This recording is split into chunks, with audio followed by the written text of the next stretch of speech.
लोग कहते हैं अपनों के आगे झुक जाना चाहिए, किंतु सच बात तो यह है जो अपने होते हैं वह कभी झुकने नहीं देते। हद से ज्यादा सीधा साधा होना भी ठीक नहीं, क्योंकि जंगल में सबसे पहले सीधे पेड़ों को काटा जाता है।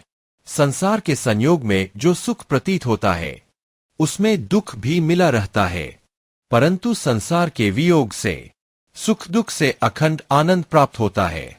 परिवर्तन संचार का नियम है। कल जो किसी और का था आज वो तुम्हारा है, कल वो किसी और का होगा।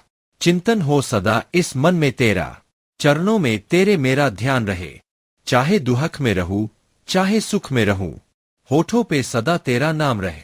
जीवन में इतना तो संघर्ष कर लेना चाहिए कि अपने बच्चे का आत्मविश्वास बढ़ाने के लिए दूसरों का उदाहरण न देना पड़े। मुझे जानने का केवल एक ही तरीका है, मेरी भक्ति। मुझे बुद्धि द्वारा कोई न जान सकता है न समझ सकता है। दिव्यता केवल शक्तिशाली होने में नहीं, बल्कि वास्तविक दिव्यता दूसरों में शक्ति जागृत करने में है। वह जो मृत्यु के समय मुझे स्मरण करते हुए अपना शरीर त्यागता है वह मेरे धाम को प्राप्त होता है, इसमें कोई संशय नहीं है। जीवन में आधे दुख इस कारण जन्म लेते हैं क्योंकि उनसे आशाएं बड़ी होती है। इन आशाओं का त्याग करके देखो, जीवन में सुख ही सुख है। श्री कृष्ण जी कहते हैं, जिस व्यक्ति को आपकी कद्र नहीं उसके साथ खड़े रहने से अच्छा है आप अकेले रह। जब लोग आपकी बुराई करें तो परेशान न हो, क्योंकि वे लोग आपको महत्व देने का कोई और तरीका नहीं जानते।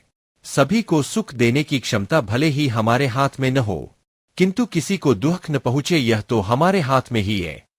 आत्मा पुराने शरीर को वैसे ही छोड़ देती है जैसे मनुष्य पुराने कपड़ों को उतार कर नए कपड़े धारण कर लेता है। मैं धरती की मधुर सुगंध हूं, मैं अग्नि की ऊष्मा हूं।